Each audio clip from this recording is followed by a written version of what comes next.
Welcome back to Football Coach, episode 78. We're looking at our income for the year as we go to prepare our expenses. So conference TV deal, of course, is still at just $5 million, but we did make a bowl game this year for an extra $1 million.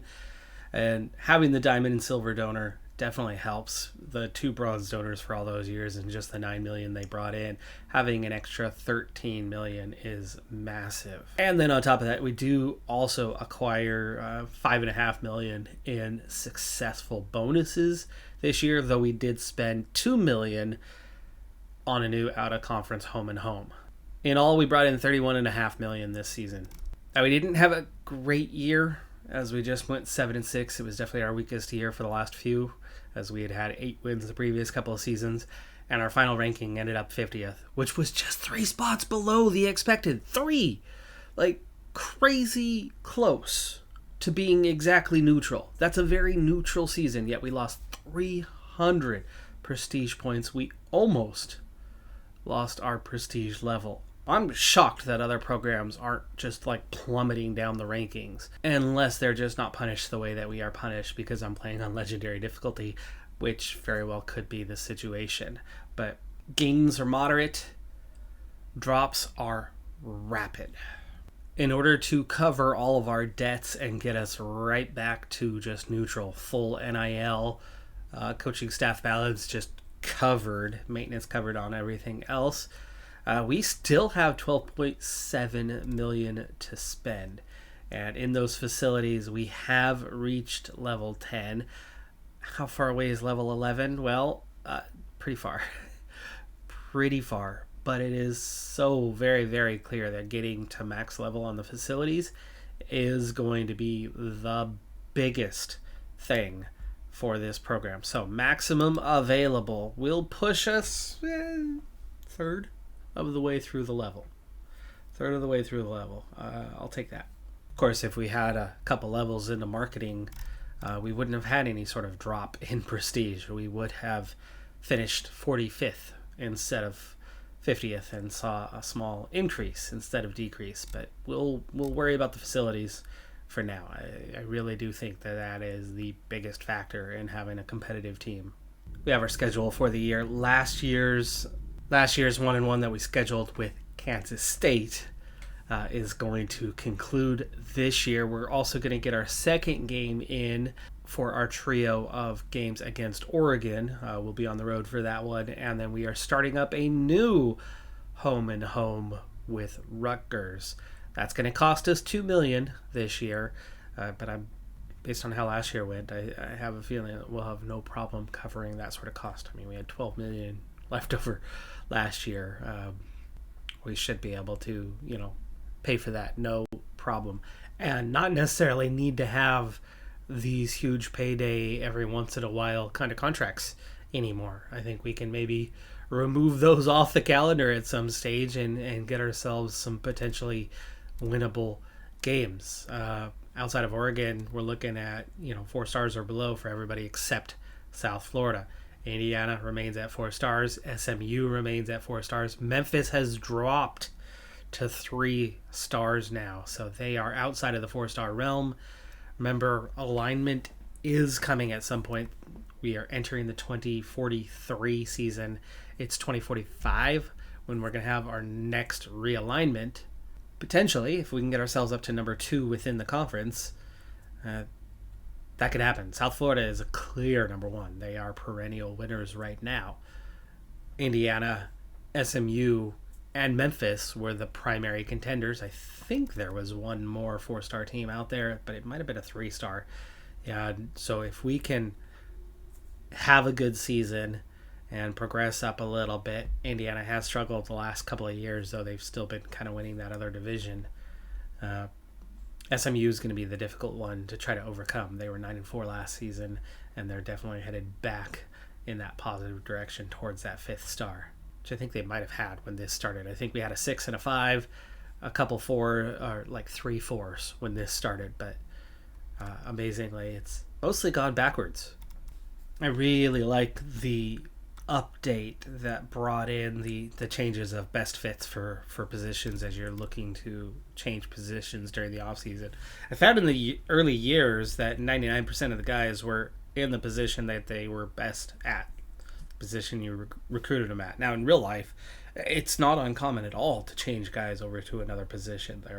Their athletic profile fits another position just slightly better, or their mental acumen, whatever the case may be. And you see great changes. You see players that were down the depth chart suddenly get into important playing roles and be really successful with a position change. Something that launches them into, draft picks for the NFL type thing. Well, anyway, since this change has been implemented, there have been little opportunities. Now, recruiting wise, I recruit really well. And so I fill out all the positions, so we don't necessarily need the changes. And it's rare that you would see them be beneficial. But I did find 2 this year. Let me kind of paint the picture for you on what I had. We had 8 running backs. We had 7 tight ends, and both use 4. So very similar numbers. It was a little bit swayed towards running back, and then I found this. At the bottom end, I had 4 redshirt freshmen. 4. Very similar ability. 3 guys with A potential. But one guy had a B+ potential, and it turns out that he was better as a tight end than a running back. Or at least roughly the same. So shifting him over to tight end, okay, he lost a few points. But tight end is like that. Tight end is probably one of the hardest positions to rate well at. You have to be both an offensive lineman, be a blocker, and you also have to be a receiver. That's a difficult combination. Moving him over here, well, he's in the exact same spot on the depth chart. Didn't move him up, didn't move him down. Didn't really change our numbers, right? We had 8 in one, 7 in the other. Now we have 7 in one, 8 in the other. That's all roughly the same. What is different is we had 4 redshirt freshmen, where now we have 3. And over here, with his addition, we have 2 redshirt freshmen. It's just balancing out the roster in terms of grade level more than anything else. And with the B+ potential at tight end, that makes a bigger difference, right? At running back, there's lots of guys that I've been able to recruit that have that A- or better potential. Where at tight end, it's a little harder to pull that. And you can see that, he's better than the other redshirt freshmen, both in terms of quality and potential. He's the same as the new true freshman, but he's 5 points better overall at this stage, 1 year ahead, right? But 5 points is good for that.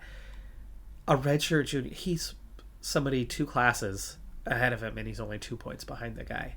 Here's another one heading into his senior year that he's only 3 points behind and lacks potential. So down the road, especially with these 2 moving on and Roger Lawrence being in that senior year, I think we needed it more at tight end than we needed it at running back. And at the same time, my D-line was crowded and had some pretty good quality.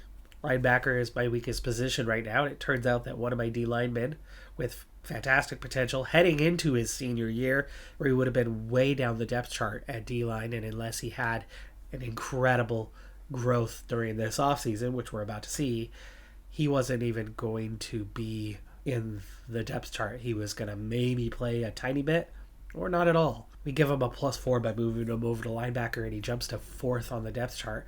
And as he's going to be, he's not going to be a senior this year, but he's very much somebody who will feature and play where he wouldn't have as a D lineman. So I think that's great. He also has great potential too. Good move on that part. The position that needed it most. It also helped balance things out. We had 12 D linemen and 9 linebackers. Now it's 11 and 10. Well, Lawrence has reached a 90 overall, which is fantastic. I don't remember having one in recent seasons, but then again, I'm playing 2 different series. I also just had vacation. My mind's a little fuzzy on when the last time was we had somebody a 90+ overall. Might have been last season. Probably was last season. Booker jumps +6, the offensive lineman, to an 88. We've also got McClure jumping to an 87, the top running back for the program. We've got a safety up to an 87. We've got a D lineman, small gain, but he also had less potential. But 86 is very good. We've got a corner at 85, a wide receiver at 84. Our quarterback only makes a +1. Are you kidding me? Oh man, that sucks. Salter jumps +5. There's an offensive lineman that made almost no progress. What in the world is going on with these guys? That's still a lot. That is 17 players at 80 plus before we've even gone in to do our off-season training. There's a nice jump from Giles, a +7. Some +6s here. Oh, so many +1s. What in the world is going on? That's a really solid gain, though. Offensive lineman, redshirt sophomore, makes a +7 jump. We still have 3 players in the 50s right now at this point this season. That also kind of sucks, but we do have a jump in potential, at least for one of them, to an A. In fact, 2 of them jump from Bs to As. And in terms of gains, redshirt freshman Jordan Vinson, the offensive lineman, makes a +8, the largest gain of any player. We see a +7 for Giles, who we already pointed out. Cornet also gets a +7. That is fantastic. And then that's a lot of +6s. Good number of +5s. But I'm just really disappointed with how many tiny gains we had this year. I've gone plenty of years where there was only 1 or 2 guys in the +1 category before you then get to +2. So there's, was that 9, 10 players who only managed a +1. And while we did lose that 1 point for Velasquez as our defensive coordinator, we do still find ourselves with a 10-10 for the coming season on play calling. So it is maxed out. They have sacrificed some of our training points from our coaches of late. So results here just not quite as good. We have a +4 though on the breakthrough side. And at least you get the +2 minimum. It's that coordinator series where I've discovered that when facilities are really low, you get no breakthrough at all. Or if you have no breakthrough, you get no points at all. That's no bare minimum. No +1 at the very least. And certainly not a +2. I'm still waiting for that day where we hit +3 for a level. There's only a couple levels to go. You figure that +3 has got to be coming at some point. It might be just the final level. I didn't pay attention to what the next level entails. Maybe you saw that when I was investing the money for it. But we've got a lot of guys that get into the could be a factor, could be players, all sophomores or younger, including a true freshman. And then I did go for Fisher, our quarterback. In fact, the backup quarterback as well. Didn't get his bonus. He had a high chance of it and had a good chance to gain quite a bit of points and didn't have the breakthrough, sadly. But we did get the breakthrough on our senior quarterback. He's now an 85 overall. We got him another point, bringing his accuracy up to a 91 to go with some pretty good arm strength. Quarterback IQ is not perfect, but 85 is still good. Only 3 breakthroughs this week. I'm definitely missing out on a few development points. But again, if we pick up the facilities level, the base gain for the whole team becomes better. More growth across the whole team. If we can recruit better players in the first place and higher potential players in the first place, then this becomes less impactful. This is a few individual players, and if I have 3 breakthroughs instead of 4 or 5, oh no, we lose 5 points of development across the entire roster. Where with better facilities we have more, with better players we have more, and I think it adds up to more than that 5 points. So for now, I think it's a worthy trade-off, but we'll have to see if it starts to pay off in better recruitment, because we went that path before and it was too soon. But we have a little more prestige, we have a little more ratings, and a little bit more in better coaching. We'll see if that can pan out. I love that I scouted 40 players and found 18 of them with a B or better. Really, really good first session for scouting. No A pluses though, and the couple of A's we have are partially that because there's low current overall ability. But here's a corner, a 67 corner with an A minus potential. That actually is probably should be my number one guy right now. We got a quarterback, a 65, but B plus potential, and quarterbacks are kind of a dime a dozen. I think I'm going to move McAllister up to the top of the list. That's going to be my guy. I was just talking about how dropping to 3 out of 6 isn't so bad.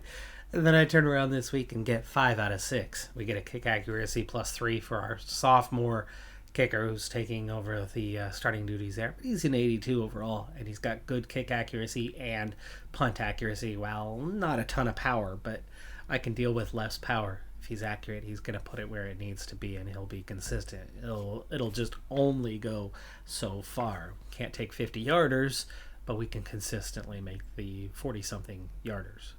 I think that's a good trade-off, as opposed to kick a 50-yarder and miss it anyway, right? If you have the power but not the accuracy. And then some good progress for a couple guys that will be contributors. A young redshirt sophomore, 4-star tight end, 78 overall, B plus potential, gets evasion +8, and that actually saw him jump from like a 75 to a 78 because that was such a huge advancement. The guy can block already as a tight end. He's not a very good receiver, but now with his kind of worst score, the evasion, taking a massive jump, makes it pretty okay. He's got strength. This is very much your blocker first, but now maybe once in a blue moon he'll make a catch. But we've got a linebacker who also making a good jump in zone coverage. We have huge pursuit gains for a true freshman, and route running for a true freshman tight end. Wrapping up our last session with another 5 out of 6 was awesome. We ended up getting 17, which is a better than average year anyway, so that worked out really well with 2 guys that are not good in training, and just 1 out of 3 being a very good trainer. So really good results here. A lot of younger guys. We had 3 sophomores and 3 freshmen, all redshirt, and the few older guys all very much being in the mix and getting some pretty good results, some +7s. We got a +9 on run blocking for an offensive lineman. Really good outcomes. These guys saw significant jumps in their ability. Expectations are a little more moderate this year. We're back down to win 7 games or win the division. Win 7 definitely seems approachable, as we have done that each of the last few years, so that could get the athletic director opinion to go a little bit higher, and help coaches develop, if they're even going to be sticking around for that matter, as we tend to have issues with that. As for the bonus objectives for the year, we have beat Hawaii. Love that. $3 million potentially there. Rush for 170 against South Florida seems unlikely, but you never know. Pass for 285 against South Florida, Dallas, or Hawaii. The Hawaii part makes that seem that that's going to be quite possible to do that at least once. And win against Hawaii, Memphis, and Indiana. Not or, and. That just got a lot harder. Hawaii, sure, lately. But Memphis and Indiana, I think that's going to be hard to get all 3. 2, certainly possible. 3, I don't know. Great bonus if we can make it happen, though. It's the 3rd straight year and 5th time in our history that we have an 83 overall offensive talent. But it is the first time in our school's history that we've had a top 25 anything. So ranked at 25th, the offensive talent is slightly better. Last year it was in 31st. The year before it was 30th. In previous years we had 27th as the best ranking. So first time we've cracked the top 25 in terms of quality. Defensive talent, last year was an 80, this year is an 80. We haven't had better than an 80 since before we joined the American Athletic Conference, back when it was 81 3 years in a row. We haven't matched that, but we're close this year. It's the 2nd highest ranking that we've had at 45th on defense, at least since we've joined this conference. Pretty good. Quarterback play at 85, rushing skill is an 80, so our minimum offensive play is 80. I'm pretty happy with that. Rushing skill, run blocking at 81. That'll be competitive. Receiver skill at 82 and pass protection at 81 is going to allow our quarterback to dictate things and should do pretty well. Defensively, 82 plus in everything that matters except that zone coverage. We got to be careful, again, not to make that zone coverage be a regular thing. We are much better at man than zone. But pass rush, run stop, and man coverage, all 82s, and tackling 83. Special teams, 82s and 83s, looking pretty dang good. 2 4-stars, 47 3-stars, 34 2-stars, couple 1-star guys that just have super talent. We have a 90 overall in our tight end. We have lots of mid-upper 80s on both sides of the ball. And that breakdown by class, 44% are seniors, 13 guys set to graduate. Big year for them, just 6 juniors behind them, 9 sophomores and 1 freshman. That's a good sign that we've got some young, talented guys coming in. We've been recruiting better the last couple of years, and let's hope that trend can continue now. A little more prestige, a little bit better guys coming in, a little bit stronger early on. And as a result, only 6 juniors in the starters. Now, obviously, it's going to be more than 6 next year, right? These guys are going to graduate, and some of these guys are going to step up to start. But it is a great sign. Seniors, just 16%. There's only 14 seniors, 13 of them are starters. Good job on that. 14 juniors, just 6 starters. We could expect maybe 11 or 12 of them to start next year. I'm really liking how young we are, yet talented. 22 sophomores, 35 freshmen. Whew, okay. All right, the breakdown, that yearly breakdown. Yeah, 85 overall quarterback. Quarterback could be an issue next year, but it's going to be a great opportunity to get into that transfer market and find somebody really good this year. But it's going to cost us in NIL. We're going to have to cough up $2 or $3 million for a good quarterback. We'll have to keep an eye on that and see what's out there. Running back, we've got a great one. He's a senior. For next year, though. Our best guy right now is a true freshman, though. I like that.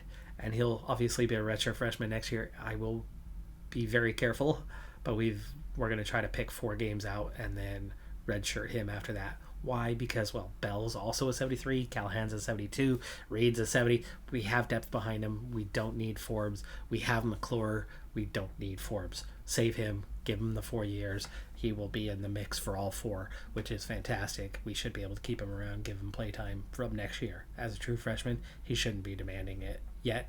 And even if he decides that he wants to demand it, we can offer it next year. So it's not going to be a problem.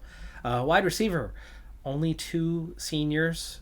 So we're good on that part. Only 3 guys 80 plus. These guys should be about as good as them next year. I think we're better down the road. Not great right now. Not great. Tight end. Yeah, we've got a fantastic one in Lawrence who we've been lucky to keep around despite the failed promise. We gave him another promise, though, for this year. Fisher will be good to step in for next year, and 2 years with Fisher will be okay, but we're definitely not going to have a top tight end like we have right now. Offensive line, 2 of quality. Definitely some quality behind them. Fine for years to come. No problems with the offensive line right now. Kicker, 82 is not great. First year starter. Not great, but it's not bad. And we'll have 2 more years of him starting, and we already know that the accuracy part is good for him. He'll develop a bit more strength in the power side, as he progresses the next couple of years. So he's good. He's all right. I was really worried about kicker there for a while, but I'm not so worried now. We've got 1. He's got to stay healthy, though, because McQueen sucks. And we'll definitely need to keep an eye on adding another kicker into the mix. This would be a good year for it because you'll get 2 more years of him. That'll make them a redshirt sophomore by the time they take over if we recruit somebody this year. High schooler, that is. D-line, just the 1 outstanding, but no juniors, and these guys are good for their age. These 3 guys at least. So next year could be a little bit of a worry for the D-line. We might only have 1 guy at 80, and barely, certainly not an 86. But down the road, the D-line will be good. Linebacker, just the 180 plus. It's been a problem. These have been problem positions in recent years, but we're doing pretty okay. One thing that I have not done very well of late is balancing my preseason trainings. I end up going a little bit offensive heavy, not quite enough emphasis, not quite enough time spent on trying to help defenders develop, and I think that might be showing. Corners are good though. We've got quality now. We've got quality down the road. We've got a true freshman at a 74. One at a 71. There's lots of quality down here. Our corners will be great in future years. Safeties will be great. We got 277s already as redshirt sophomores. And yes, there's lots of senior talent. Holy crap, there's a lot of senior talent. I mean, 80 plus for all but two. And one of those is a 79. That's going to hurt to lose. That is going to be hurt to lose. It's going to be a little hard to replace that next year. A little bit difficult to replace that next year, especially at running back. But I think we should be able to get a couple good transfers in at quarterback and running back. Season rankings have us 47th, right where we need to finish to maintain our 4-star status. We're going to have to punch above our weight if we're going to make any improvement. It also has us picked second in the division, ahead of SMU, who we finished behind last year. The other three, Hawaii, Memphis, terrible this year, okay, and Tulane. Overall, though, for the North Division, Tulsa, Wake Forest, Indiana, all looking really bad this year. East Carolina, 69th, not any better, though 80-78, a little better. It's a little more competitive, 60-67. They're not that bad. I think they just have a marketing issue as well. And then Temple, only kind of looking okay, and same with Syracuse. So realistically, on paper, we are definitely the second best in the conference this year. Looking at it, none of the teams look that bad. I mean, we do have a 76. Tulsa has the weakest defense in the nation. Okay, that's a team you should beat. Indiana looks like a team you should beat this year with a weak defense. Memphis definitely looks like a team that should be beaten this year. One of the worst, which is good to see for a change. And SMU is definitely more vulnerable than in years past. But even Hawaii doesn't look that bad. The conference as a whole, everybody seems to be putting together some decent teams. Now, again, checking in on that prestige that we were talking about briefly, down to a couple 1-stars. East Carolina's at a 2. These guys are at a 3. Indiana, the only 4-star in that North Division. And then with Memphis dropping off, we are one of 3 schools duking it out for that role of being second best and a chance to promote into a higher conference here in a couple of years. But we open with Kansas State, a team that is weaker than all of the teams in our conference. We are 10-point favorites. All time just 1-1. But that first time we played was way back in 2025 when Kansas State absolutely blew us out when we were awful. Last year we won by 23, 36-13. We were at home, though. This time we will be on the road. Starting from the second quarter, it's 10-all. Kansas State did start with the ball, and they're going to start the second quarter with the ball as well. So defense has not started off terribly well. 10 points for a quarter for the offense is certainly okay, but neither is doing as well as it could or should. There's no real home field advantage here for Kansas State, and the light rain, bit of a disadvantage for us, as we've seen kind of historically. And one big first down play, let's change it up a little bit and be like cover 2 man. No, they get just enough 2 yards on the rush. And they're moving the ball. There's a little bit of a negative play to set up something. Yeah, 3rd and long now, cover 2 man, and we force the punt from midfield and start the drive. With the deep attack, that secures 38 yards. You want to go right back to another deep one? I do not. Let's just complete a pass and get 7. Outside zone does not get anything, though. Halfback sweep does not get anything either. That was the first run plays that I have seen, and they fail, and we end up punting, but pinning them deep. And they get a big first, lot of yards after the catch on that one. 3rd and 1. 3rd and 1. How are they lined up? Okay, well, 2 running backs, right? A 2 running back set. It still looks like they are going to want to run on this play, but they have not overloaded the box. So let's change that up and try to, we can't goal line this thing, but we certainly can blitz this thing with engage 8. That gives me 4 guys to cover, 3 receivers. And we stop them on 3rd. They gain nothing, but they're going to go for it this time on 4th. And we want to cover 3 sky because what? They got 4 receivers and a running back in there.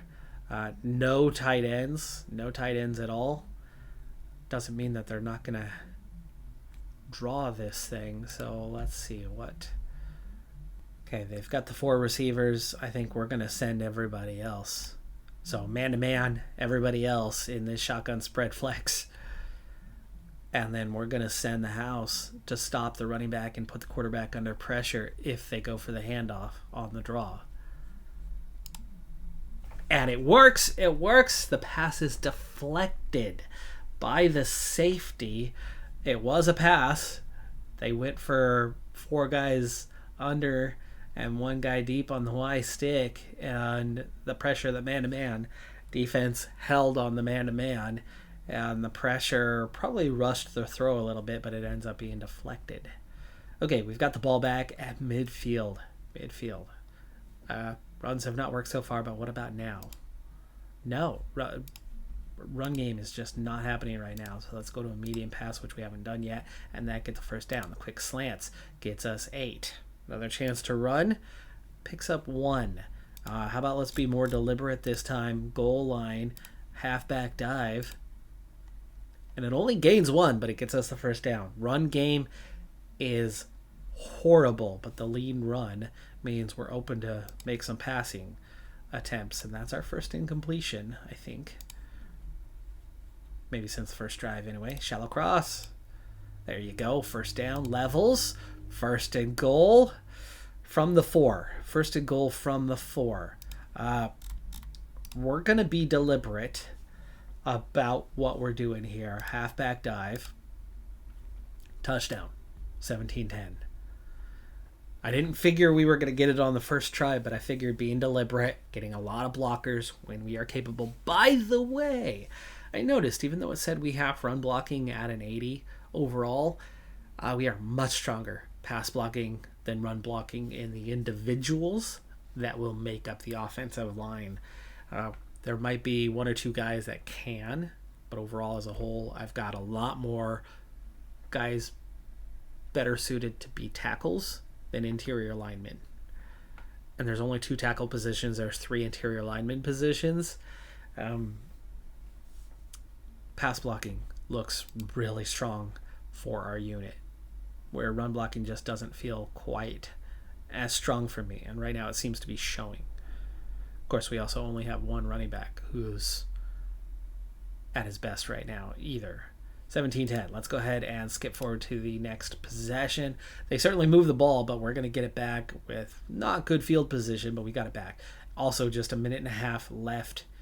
And 2 timeouts. Do I want to kill clock and take it to halftime, or do I want to... Let's go normal pace and see if we get a first down. If we don't get a first down...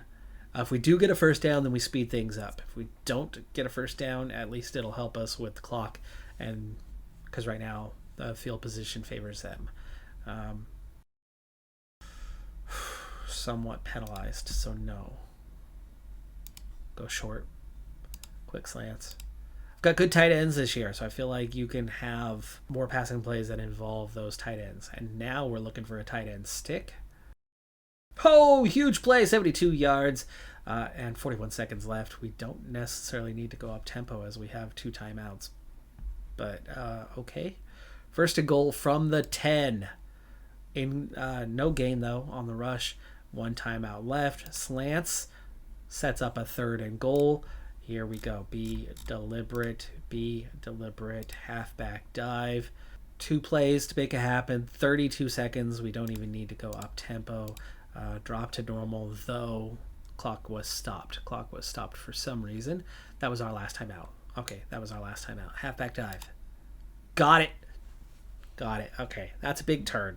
Rough first quarter. Good second quarter. 10-10 in the first. 14-0 in the second. They've got a tiny amount of time here as the clock was stopped before that play because we used a timeout. I wouldn't have used that timeout knowing that there was only going to be 2 plays to try to do something. And yeah, cover 4 quarters, 22 seconds. There we go. Halftime. Halftime. Skipping forward to the 4th quarter, we have scored once again and now have a 21-point lead. But Kansas State is moving on this drive, so we'll take over here. It's 3rd and 9, though. 3rd and 9, and we get a sack. They're going to punt, and this is a good chance to kind of kill. Yeah, we're already into chew clock. I am okay with chew clock right now. We're leaning run. 1 pass, and suddenly we're balanced. Halfback off tackle does not go. 3 and out. That did not help us with the clock very much, though we did take a couple minutes off.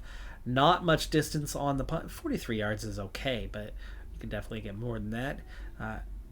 No return allowed. Fair catch. So I think that's maybe the strength of this punter, is he's going to set up a lot of fair catches and get decent yards out of it, but he's certainly not going to get us that 50-plus kind of territory.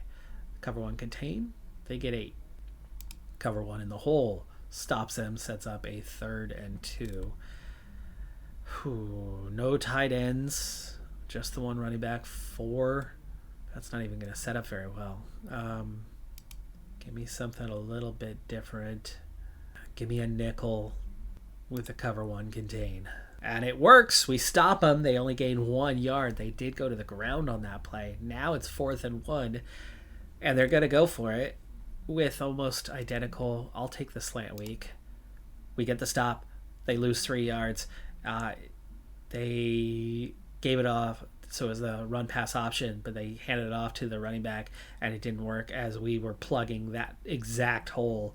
3 guys attacking into that space, and they make the tackle. The pressure works. They opened a hole, and we attacked that hole. We're going to get the ball from midfield with 11:58. Let's go to the ground on an option run. Read option. Gains 5. Halfback off tackle. Does not work. It's so weird how we are gaining. Not very well. Play action. Sure. Gets the first. Halfback stretch. Down inside 10 minutes. You want to go right back to the halfback stretch. Let's instead go to a medium pass. And smash digs. No.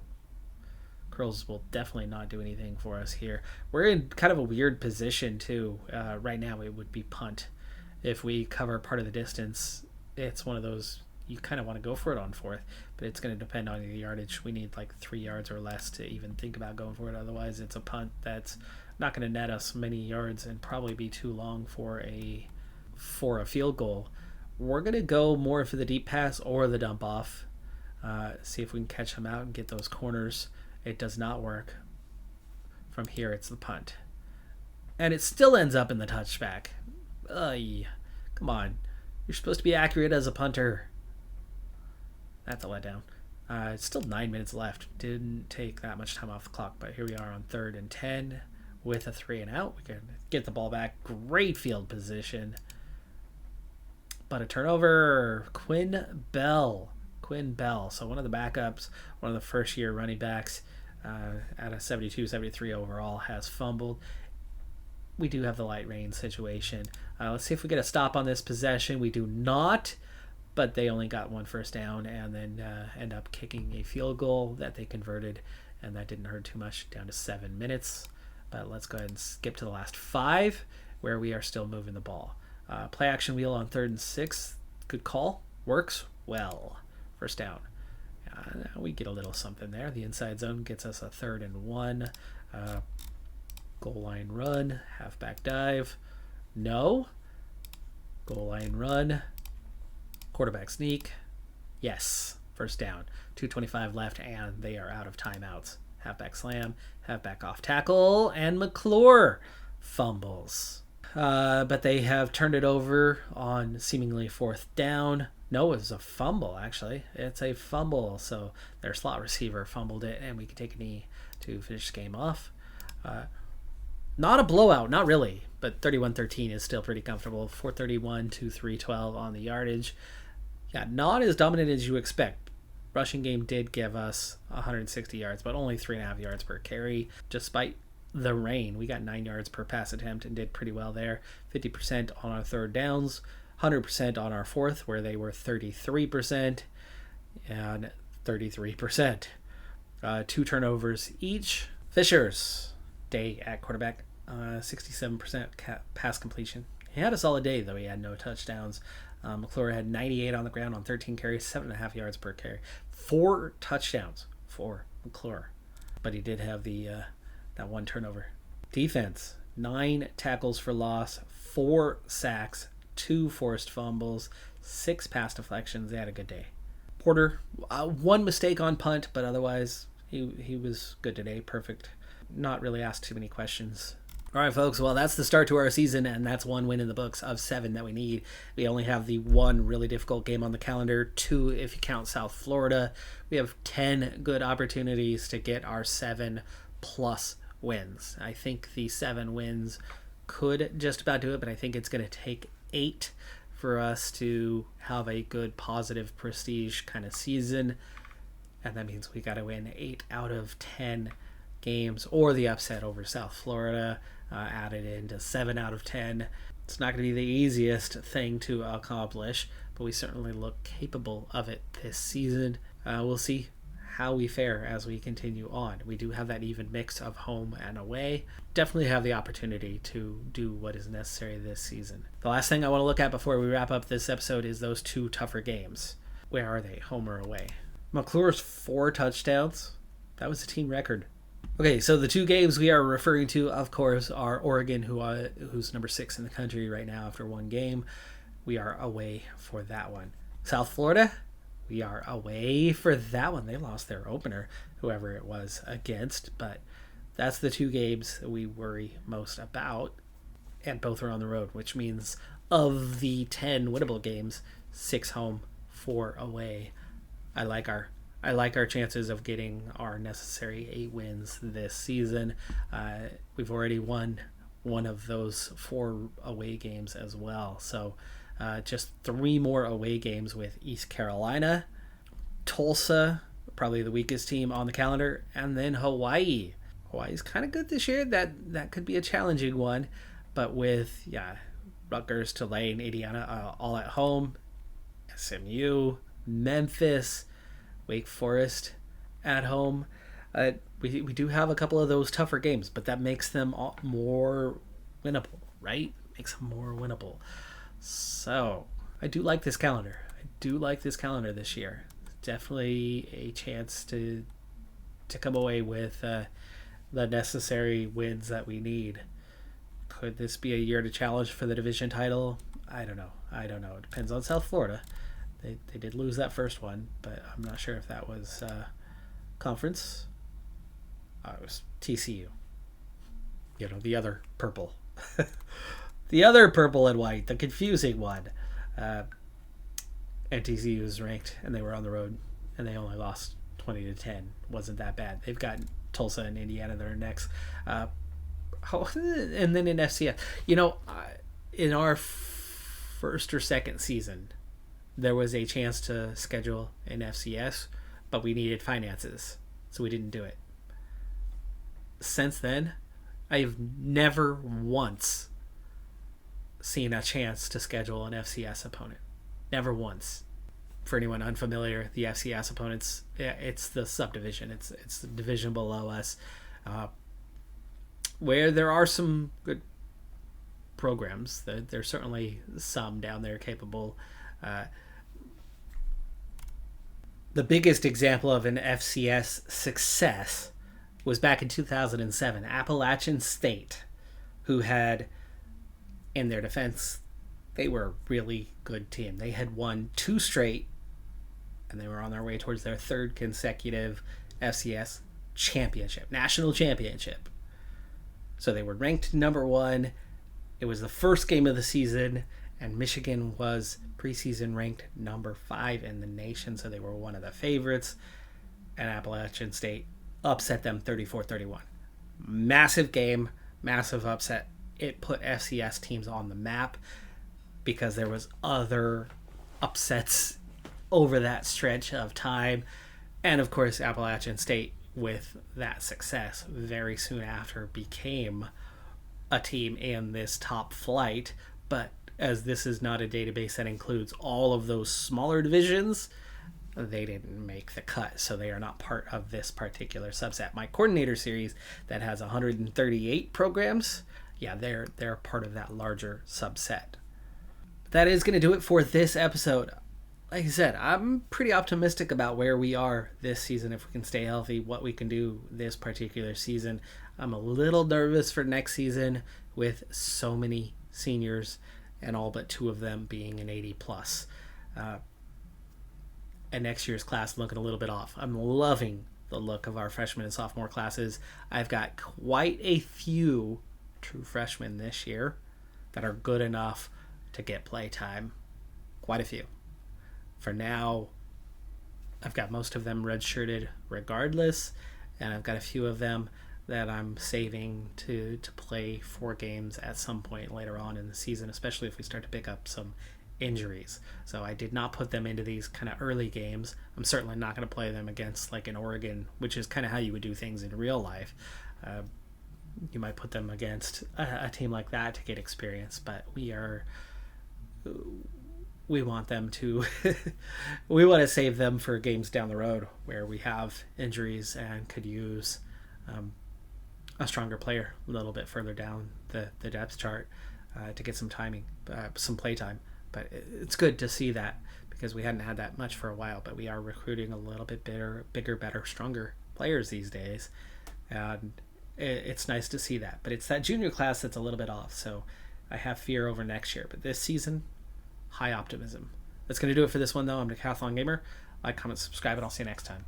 Have a good one. Be safe out there. Bye for now.